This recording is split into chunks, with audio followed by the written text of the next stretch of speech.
I've been really looking forward to talking to today's guest, Rahm Emanuel. He's got a very, very long resume. We're just going to shorthand it. Former U.S. Ambassador to Japan, former Chief of Staff, former Mayor of Chicago 2 terms, also a congressman. One of the smartest guys around. I know podcasts are all about conflict. I don't know if we're going to have a lot today because I fucking agree with everything this guy tends to say. Welcome, Rahm. How are you, man? Don't worry, within a half hour, within about 30 seconds, we'll figure come out up with conflict. something. I want to start out with a quote from you the other day, and you basically said the Democratic Party is less popular than Elon Musk right now. What the fuck happened to our party? Well, that's a... All right, go. Now, I'll come back in a half hour, okay? Yeah, I mean, that's a... First of all, what happened, I think, there's a number of things, so it's not a singular thing. One, I start with the premise, Democrats disappoint you, Republicans stab you in the back. Stab you in the back, one big, beautiful bill, eliminating all this health care for children, etc. As I like to say, Medicaid became the Medicare for all. Yeah. It went from a poor black urban program into a rural white working class poor. 100%. And they stabbed every one of these. There's 40% of all kids are now on Medicaid. They can't see a pediatrician, but Jeff Bezos and Tim Cook and all the other inaugural attendees get a tax cut. Now, we promise you stuff and then never deliver. They promise you stuff and steal it from you. So that's one piece of it, is we disappointed. The second piece is we got caught up. I don't know if anybody realizes this in the party, but in democracy, you're supposed to actually listen to the public and then deliver.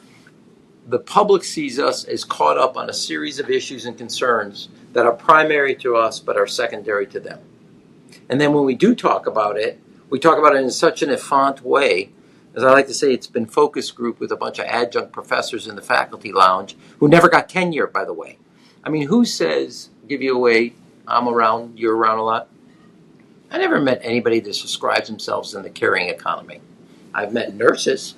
I met people that do, home health care. But I never met anybody that says, I used to do, as a mayor, what I called Walmart walk-ins, Target town halls. Nobody ever came up to me and said, I'm in the Target economy. Right. Nobody's ever described themselves as a Latinx. Okay? And so you have these terms, usually the English language is meant to communicate. They don't talk to anybody. Well, they took the wrong way. So you both have issues that, and I get into this issue, and a classic is on education. We dealt with bathroom access, and people are interested in classroom excellence. Yeah. And we didn't talk about it. No, you like to talk about what's your pronoun versus do you know how to spell a pronoun? I mean, look, I'm sensitive to a fact that a child is trying to figure out their pronoun. But I'm also very, very sensitive to the fact that the other 36 members of the class do not know what a pronoun is and can't tell you what it is. And the question is, which do you want to put as a priority? And so I think our party got sidetracked in a cul-de-sac of cultural issues, on the wrong side on a lot of those cultural issues, and made it look like, or permitted the other side to define us, as that was our primary concern, when they could basically not figure out how to get a paycheck to get to the 31st of the month, and they were taking money out of their savings to backfill it. They were on the phone half the day arguing with a healthcare insurance executive about what gets covered, even though the doctor said they need this procedure, and they can't buy their first home. So when you go through that, I mean, pronouns are important, but I'd like to get a down payment on a home. Here's what worries me about the party right now. You would think after the last election, there would be some hard lessons learned. Yet the energy, quote unquote, in the party right now seems to be on the hard left. Seems to be at AOC. We just went through a primary. I don't agree. Well, then let me finish and then help me out. That only took us 2 questions, and we already found what we don't agree. That we just had Mandami win in New York. Obviously, it's a deep, deep blue state. It was 9% of the population. But I'm worried that the party, the easy answer now is, the way we combat Trump with MAGA is we become socialists. And that is a losing proposition. Yeah. My joke about his election, when you look at the turnout across the boroughs, is that he does best in wealthy areas. So you have to be, in America, you have to be wealthy enough to be a socialist. Yeah. But look, the most important elections, there's 3 elections this fall. New Jersey, governor. Virginia. And Virginia. Yeah. You have two women out of the national security background 100%. who are both moderate centrists. That to me is going to be a more telling, reflective sign of where we go into 2026. One. Well, you already have it with Elizabeth Slotnick, with Ruben Gallego. You have winning formulas. And I mean, that's the Democrats. Guys, here it is. Take a look. Take a look. I will go back to that in a second. So that's one. Two, in New Jersey, you had a primary. You had 5 candidates. You had the mayor of Newark. You had the president of a teachers union. And then you had 2 members of Congress, both out of the moderate wing. They get 50% of the vote in a 5-person field. I think it was also the mayor of Jersey City. You had a lot of, you had the entire salad bowl from far left to center, and the center won. And Democrats, by 2-1, turn out better than Republicans, and they had a contested primary. So I don't believe that's the energy. There's a lot that's in New York City with both the incumbent mayor, the former governor. You almost had a perfect storm for a guy like Mamdani. And second is, this is a little more on the lifting the hood. Look, you'd be a fool not to hear his message about affordability. As somebody that has argued strenuously that the American dream is unaffordable, it's inaccessible, and as a party that has to be unacceptable to us. The idea that, I don't know the idea that I can afford a second home and another couple who are starting off can't get a first home is incredible. And it's wrong on every level. The idea that yours and my kids have a shot at the American dream and every other kid who's not of our economic well-being get the shaft. The system is rigged against them. Now, do I think he has the right formula for food deserts or transportation? No. Does he have a right critique of the problem? Yes. And I think people sitting around in the Hamptons swirling their Chardonnay arguing about that is not the way. Listen to what he has to say. Now, his solution is wrong. Mm-hmm. I don't think the city should be running grocery stores, nor can they run grocery stores, and that's bad for progressive politics. But let me then also jump all the way back. Jimmy Carter, Bill Clinton, and Barack Obama. What do they have in common? They're outsiders. The party establishments gave them no chance. They're moderate, and they anchor themselves not only in their moderate policies, but also in mainstream values. And they bring change. So there's a winning formula. Now, what happens in our party is we always take the winning formula and we ignore it. And then when our back's against the wall, we go back to the winning formula until the next time we get sloppy again and we get stupid again. And so, to me, there's Jimmy Carter's policies and President Obama's policies and Bill Clinton policies, slightly different variations, different emphasis, different times that they govern.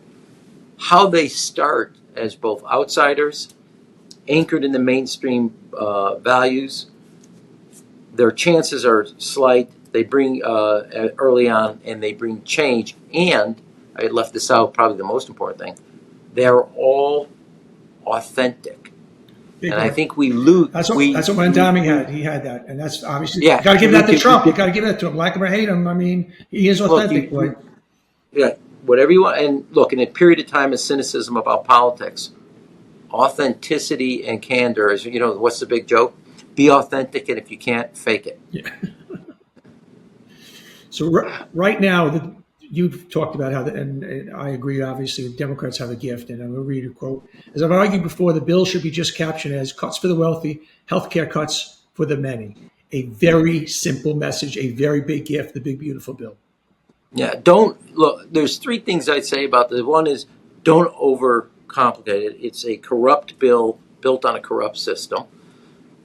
You have healthcare, you have tax cuts for the very, very wealthy, and healthcare cuts for the many. And in the very weekend that Jeff Bezos is in Venice getting married, they're debating whether it's 40% of our children will not be able to see a pediatrician. Now, my dad was a pediatrician in the north side of the city of Chicago.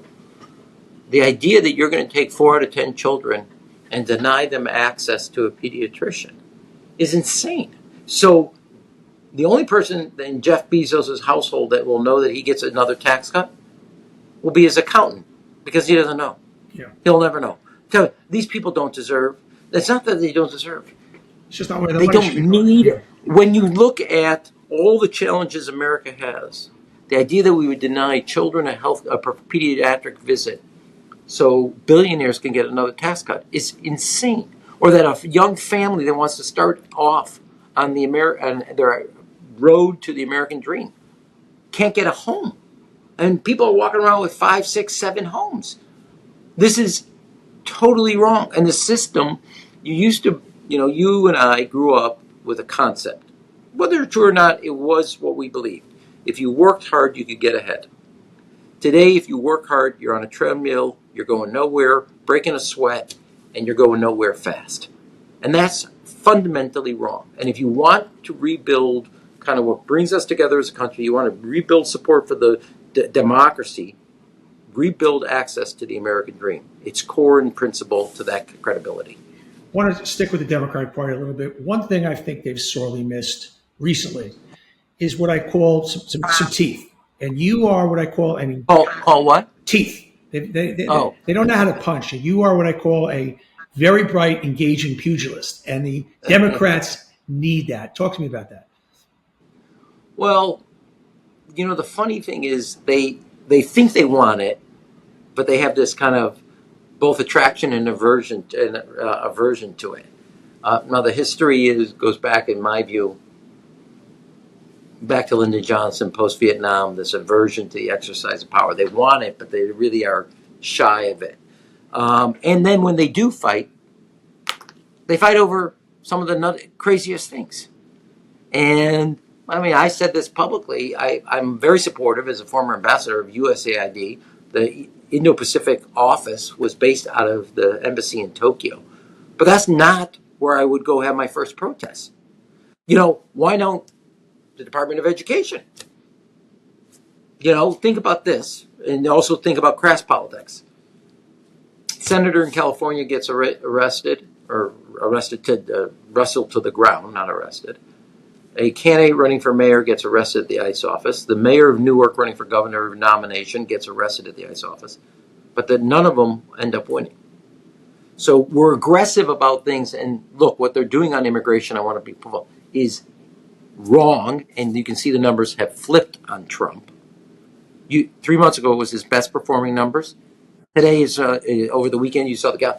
But when you're in the minority, you have to pick your fights. And we end up kind of showing that we're strong on things that don't kind of have a currency with the public, but have a currency with our constituents. Well, if you're trying to persuade people that you're the right people to give the keys to the car, you've got to pick your fights correctly. And so when you say this, we do want to fight, we think we want to fight, but then we pick the wrong fights to have that are defining. To me, and I want to be clear, I'm not for what this president's doing on immigration. We can focus on ICE or focus on the fact that 4 out of 10 children are going to not see their pediatrician. Yeah. Yeah. How do you take an issue, a complex issue? You've talked very passionately about this, about what's happening with the universities and NIH and how that truly is going to destroy the kind of the linchpin of what makes our engine go. It's not something it's not a kitchen table issue, but it should be a kitchen table issue. How do you make that? Well, I mean, this is a tactic, but I mean, I wrote about this, and the reason I talked about it is we are in we are in a cold war with China. They are looking for dominance in biotech, quantum computing, AI, just go down the list. And if we cut our major university research, and not just universities, our research, we are unilaterally disarming China. Now, I can make it about entrepreneurship. I can make it about innovation. I can make it about America's leadership. I can talk about how new companies come formed. No, we're in a war. We're in a one-to-one battle. China is fighting a war against dominance in the future of biotech and cures for cancer. And we either get ready for this war or not. And if you cut off the primary research where America has led the world, China is going to lead the world. One of us is going to lead, and I'm for America. So you make it with a currency of not only strength, but actually get people to That's how they feel it viscerally. Now, if I was giving a lecture at the Brookings Institute or the Aspen Institute, Sure. I could talk about America and the type of illnesses that were on the cutting edge technology. Or I could talk about it the way I used to do grocery stores when I was mayor, called Walmart Walk-In, Target's Town Hall. I could talk about it, how they see it and hear it on aisle 9. China's either going to kick our butt or we're going to kick theirs. Pick who you want to win, and I'll tell you how to win. And I'm for America winning. Yeah. I want to shift gears a little bit. Really sobering statistic that 67% of Democrats today, have a negative or an unfavorable view of Israel. I'm a Jewish guy. Yeah. You're a Jewish guy. I've been a lifelong Democrat. Right now, I'm drifting as an independent. It's hard for me to stay with the party with those numbers. And we're losing an entire generation. Let's spitball it. Let's whiteboard it. What do we do about that? Well, there's, I don't know how old your kids are. My kids are 28, 26, and 25. 21, 17. Okay, so your kids and my kids somewhat grew up with only one prime minister. So we have to separate issues. Yeah.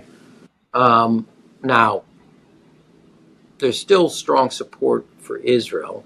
Now, you are also, and I want to do one preface, you are talking to the only person that ever went publicly toe-to-toe with Bibi Netanyahu. Right. To the point that President Obama had to separate us. Right. He called me in 2009 a self-hating Jew, publicly. And publicly. And Obama, it was over actually housing on the West Bank. That was the policy dispute we were litigating with the Netanyahu administration. And so, as I knew in 2009 this guy was a problem. Sure. I didn't need the war in Gaza. Now, look, I also say to people, you don't support Israel, but, from a values basis, a democracy basis, a representation of a minority, when you talk about Sephardic Jews or Jews from the Middle East, you talk about people like Ethiopian Jews, etc. There's no more integrated society than Israel in the Middle East. But you also we have to be conscious, those of us who support Israel. I have no problem, and the positions I've taken on Israel security are supported by the major apparatus of the IDF and the national security apparatus of the State of Israel. So the Democratic Party, and I say this, take Iron Dome. Everybody applauds Iron Dome, what it's done for Israel security. That was funded by President Obama. I can tell you that firsthand. He's the one that signed off on the first $200 million to develop it. Israel didn't develop it. America funded it.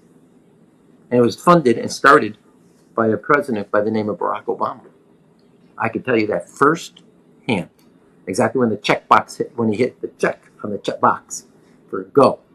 Okay? And Israel's entire security, dealing with not only what happened on both in northern Israel, in Haifa, and in Kiryat Shmona, or in near the Gaza Strip, or in dealing with Iran, the Iron Dome played a central role, and that, my dear friends, was funded and started and initiated the research by a Democratic president.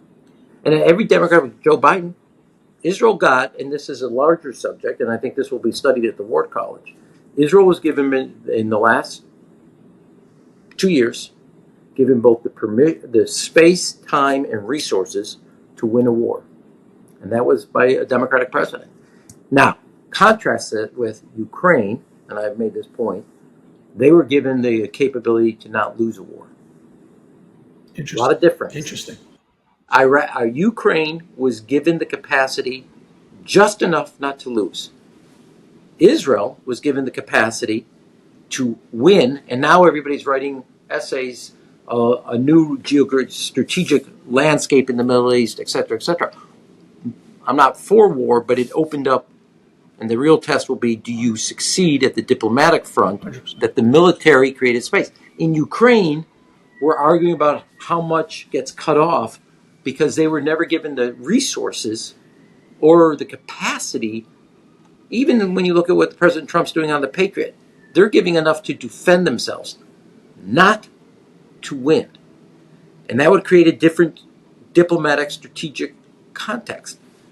Because if you look at Putin from Georgia in 2008, not the United State of Georgia, the country of Georgia, Crimea in 2014, what happens with the little green men in 2017 in Ukraine to the invasion in 2022, they have been given the resources just not to lose. Israel's been given the resources and time to win.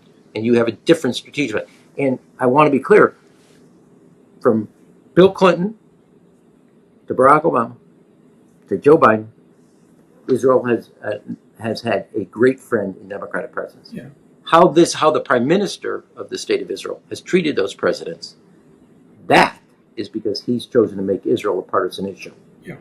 So in American politics. So to me, it's such a Rubik's cube, and I could go have hours arguments with this. On the one hand, Israel has fought, and this is going to sound controversial, the most humane war ever. It's the smallest citizen to soldier ratio of deaths. Yet we're still seeing innocent people being blown up every day, and that's what's the answer at this point? Look.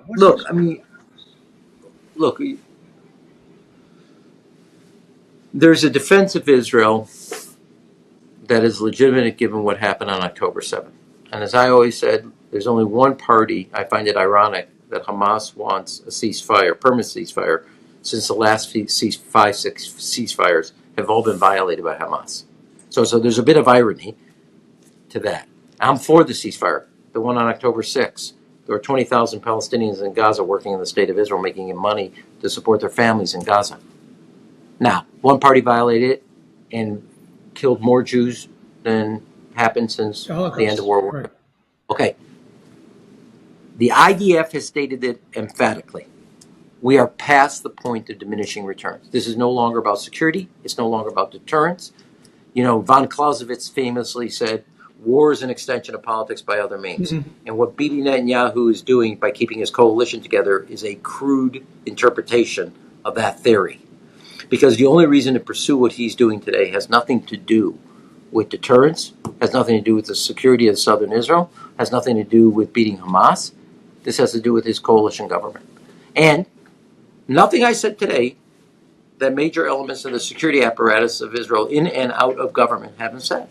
And this is no longer about security. It just isn't. And it's no longer about the credibility of the deterrence look, Hamas is not popular in Gaza anymore. Everybody in Gaza is walking around going, yeah, what was this about? What was the end game here? Now, as it relates to, and we have to be able, and this goes back to when Bibi Netanyahu publicly called me an self-hating Jew. Just because the Israeli government says it doesn't mean it's in Israel's self-interest. Sure. And it's okay, deciding to do what they're doing in Gaza, deciding to do what they're doing in the West Bank. There are major elements of the Israeli security apparatus that are opposed to this and have spoken out against it. And so it's not right. And just because the government does it doesn't mean it's in both either America's self-interest or national security interest, rather, or in that case, Israel's. And you got to be honest enough and independent enough to say it. I hear you. Yeah. What was so stunning for all of us post October 7th was not the empathy. I'm not talking about now. I'm talking about right afterwards and through to today. The lack of empathy for Jews and the rise of anti-Semitism coming out of that. What were you, just as a dad, as a politician, as a guy, as a Jew, what was your reaction to that? And where is that? What is that? Is that just, it's always there and it just you pick up the rock and it climbs out? Well, there's like four things, not four, but look, one, anti-Semitism always exists. There is no doubt, and you have to go back about a decade, that there's a permission slip somewhere allowed where it goes from implicit quietly to explicit. Now, I want to posit, I'll come back to that. When I ran for Congress in 2002, my predecessors were Dan Rosenkowski, Roman Puczynski, Frank Annunzio, Rob Blagojevich, Mike Flanagan, and along comes Rahm Emanuel in a city where ethnic politics is dominant. Mm-hmm. 2% of my district was Jewish. So I'm a beneficiary of people seeing past faith. Also in the city of Chicago. When I was ambassador in Japan, somebody spray painted our fence with Nazi insignia, and a neighbor, without any, goes and cleans it up, says, "Get it out of here," within 24 hours. So I have seen the good of people. Anti-Semitism has always existed. I am a little surprised, and I think I'm a pretty hard-headed pal, that after 1,200 people are murdered, women are raped, their genitalia is cut, children watch their parents get killed, parents watch their kids get killed, that the person that's criticized is the victim here. Not like 6 months later. I'm talking about 6 hours later. And so that, I will be honest, surprised me. And because Israel was clearly on October 7th the victim. Now, we could do perpetrate, they have this coming, and so there's an argument there, not one I believe in. Nothing that justifies rape. Nothing. There's nothing that justifies killing children in front of their parents, taking a 6-month-old hostage. Nothing. So that said, but that's now. My grandfather, who lived with us, first person that comes to Chicago, comes to America, leaving the pogroms of Eastern Europe. There's a famous he says, if you don't remember that you're a Jew, don't worry, an anti-Semite will remind you. And so that happens. Yeah, wow. Hey, before I let you go, a little personal stuff. I know both your brothers. You're obviously the smart brother. Nobody should be victimized to 3 Emanuel boys besides my mother. I want to know, because obviously 3 incredibly successful, prominent guys in different fields. What was going on in the secret sauce there? What were they feeding you guys? Because this is you never get 3 for 3 for kids. Three superstars. And so what was mom and dad doing there? Yeah. Well, first of all, I want to compliment you. What's that? A lot of people always say, what did your mother do? And they never compliment the fact that it takes 2 parents. Right. Okay. And I'm very big. I'm very big about this as somebody that takes their role as a father very seriously. As do I. There is one is there's a lot of things that my parents did together in raising the kids that I swore when I was a child I would never repeat, and I did exactly the same. Great. My parents were very serious about family dinner. We had dinner as a family almost every night of the week, except for on the weekends, but Sabbath dinner. But every night of the week, Amy and I replicated that 4 nights a week, and Shabbat. Family that you were supposed to, my mother had this, we did this similar thing. There was never a rectangle table, there was only a circle because nobody was head of the table. That's great. And you were responsible to come prepared starting at the age 6, having read 6 newspapers, ready to debate, and it was the war games at dinner table about conversations. There's other things in a sense that I would like to kill my mother over and my father over, but so when you walked in the house, the first thing you saw, you didn't walk through the front door. The front door of our house was the side door, and you came into the kitchen. Yeah.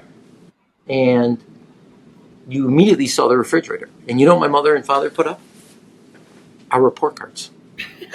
And the report cards were there until the next report card. Yeah. And let me just say, ours and my report card together didn't add up to Zeke's report card. Okay? Yeah. Okay? Not a good sign. It's one thing if one day the report card stood up there until the next report card. Yeah. Until the next report. Now, the other thing my parents did, which I think is very valuable, in our family room, in the middle of the wall, was my grandmother's purse that had her and my 2 great aunts' passports that brought them to this country. And on either side of that framed, and I can see it in a little red purse with the passports above them, were the black and white photos of mom and dad's family that never made it to America. Wow. And as you probably know, there's nothing subtle in a Jewish home. And my mom and dad's comment, so every day you were in the family room, there's about 20 eyeballs looking at you.